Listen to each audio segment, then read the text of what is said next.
butterfly in the sky, I can go twice as high.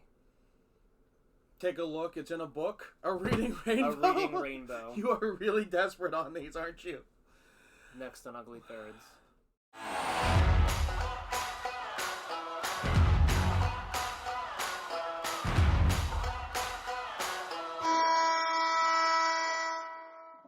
Welcome back, sports fans, to another episode of Ugly Thirds. Today's topic is Geometry. Teacher's Edition. it is word-based logos, Jersey Showdown. John and Shramps, dude. Yeah. So, no, I mean, I was going to talk about how I was going to ask what is our biggest complaint we get. We're too funny. It's not that. Oh. So we're trying audio things. So let us know what you think on that. But logos that are word heavy, they have their place. They do. They have to be done right, though. They have to be done because, like, sometimes, like, mine are like. I am a member of the North American Vexillological Association, and though I know you all know what that is, that's the people who study flags. And there is a big movement in flags that no, you can't have words in it. As Minnesota has changed its state flag, Utah has changed its state flag. And like, when you're a state flag or a national flag, no, you probably shouldn't have words in it. Correct. But as we do it with all these small towns changing their flags as well, and just like, oh, here's this one with a mountain and a star, and this one with a mountain and a star, and this one with a mountain and a star. Or I saw one as, oh, it's 3 flags. I have no, like, I don't know who this is. There's no context behind it. Right. It needs to say Pocatello on it. Like, minor league teams usually have it spelled out because you don't know who they are. They need brand recognition. They need the brand. They don't have it automatically. In the major leagues, it's not usually that. Sometimes it's that. Yeah. So, I mean, when this was created, it might have been that. But sometimes it's not a very well-defined, like, oh, you look at that and you think that's exactly what that is. Sometimes you need that little bit of push. Yeah. You see this, how do I know it's an Islanders? Oh, well, okay, New York and an island. Let's put Islanders there. It fills the space. I agree. But I hate this logo so much. But the I points to where the arena used to be. Isn't that something? Yeah. Isn't that something? Now it's over here now. Now what no, it's moved back. So it points where the arena is. I want to hit the timpani, tune it, and then stretch out Islanders like they did, like boom. Like Oilers? It's No, that's dripping. Oh, clearly it's different. Dripping. I stand corrected. But I like this. This is a good one. No. I think we're landing on this being one of the best jerseys of our time. It's up there. Well, I mean, if you exclude all the ones that existed before our time, right? Like jerseys created in our era. Okay. Let's say from 90 to present. Okay. Yeah. Which for people watching is probably way before. Okay, so... But these are our second choices. Second choices. Yeah. So, now, let's see what you found a very wordy way to deliver this. Yes. I found the Pennsylvania State University student bookstore. Of course. Downtown State College, Pennsylvania. This is Phil's geometry book. You can open it first. Cooperative learning and teaching suggestions. Parallel lines and planes. Just suggestions? Yeah, all that stuff is outdated now. How does geometry become outdated? Circles! The way you teach it gets outdated. Circles are circles. Get on with it. Open it. Did you steal this from your wife? This is my wife's jersey because I don't have one. You stole this Do from not your wife. let her know I had it. She won't watch the show. We have one female viewer, I believe. I think. Not in the videos. It might be her. It might be her.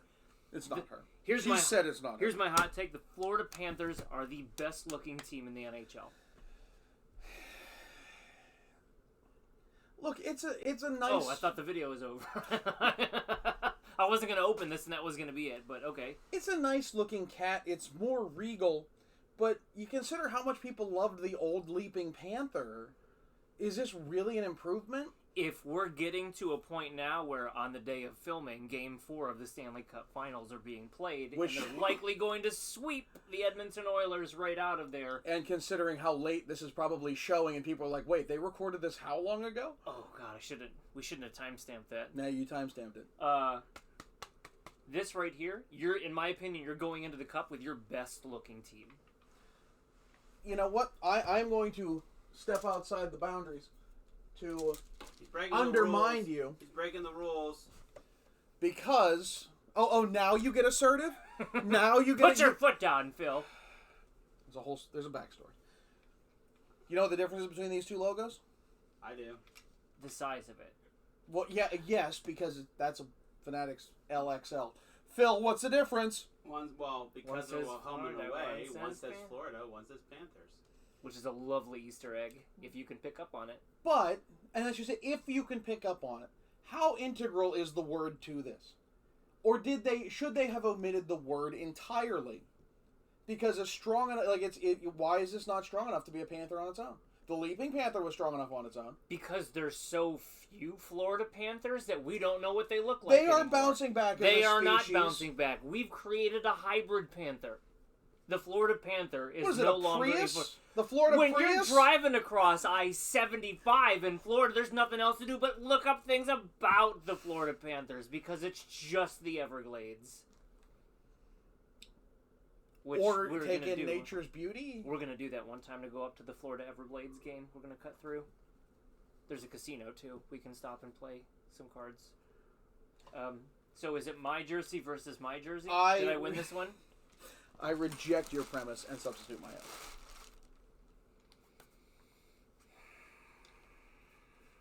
What do we do? What's this challenge again? Wordy logos. Wordy logos.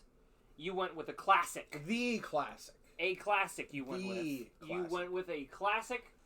With honor. And it's hard to argue. Like, that is one of the most iconic jerseys with words in their logo in sports history. Like, without a doubt. Like, I mean, and it fixed all the problems of the old one with the leaf is much cleaner now. It makes so much sense. It was a little bit more rounded at times. There is a number to like how many to how many playoff wins or something. There's numerology in all of this. Oh, that's cool. So it hasn't updated in like 60 years. Remember that in voting. Two different approaches. You went with the classic. I went with the more modern. It's a good dividing line between this approach. How dynamic can you make a maple leaf regardless? Could you make a maple leaf that stands on its own with nothing? I don't know. Like the Marlies is the closest you get, and there's a crown there for reasons. But the Leafs had already set that precedent in Toronto. Like you look at them. It's the Toronto Maple Leafs. Yep. Yep. I don't think I need to argue on this one. It's the Toronto, it is one of the most classic, iconic logos in sports, and it's all about the words. It's what your approach is. Are you looking at this more modern? Are you looking at this more classic? I like what we did here. You're going to lose, but I like what we did here. I'm going to lose because people are going to be like, oh, Florida won a Stanley Cup, and we have to vote for them now. So Leaf Nation, I hope you're out there to support me on this one. Well, you didn't do this in French, so you've already lost that support. Well, no, I said Leafs Nation. Oh, are we not? I mean, I think we all know. They wear bleu, blanc, et rouge. Have they ever done a red maple leaf? So there was a red text in I want to say it's the 40s. It's early, and why no one's ever said. But there was red Toronto Maple Leafs once. Interesting. So cool. But that's it. Okay. So Shrems with the Florida Panthers, John with the Toronto Maple Leafs. You vote. You tell us who won. Phil, take us out. Don't forget to hit the like and subscribe button. Ring the bell. We get notifications when new videos get posted. And tune in for another episode of Ugly Thirds. Rouge de what? Bleu, blanc, et rouge. Bleu, blanc, et rouge. Tricolore.